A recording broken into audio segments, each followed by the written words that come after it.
দৃষ্টান্তমূলক শাস্তি নিশ্চিত করতে হবে।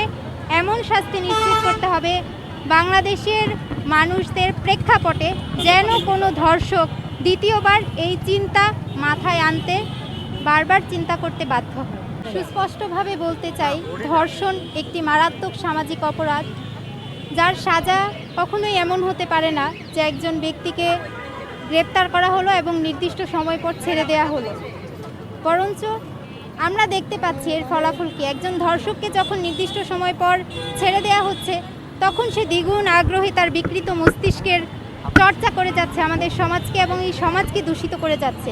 সেজন্য আমরা সুস্পষ্টভাবে বলতে চাই, ধর্ষকদের দৃষ্টান্তমূলক শাস্তি নিশ্চিত করতে হবে।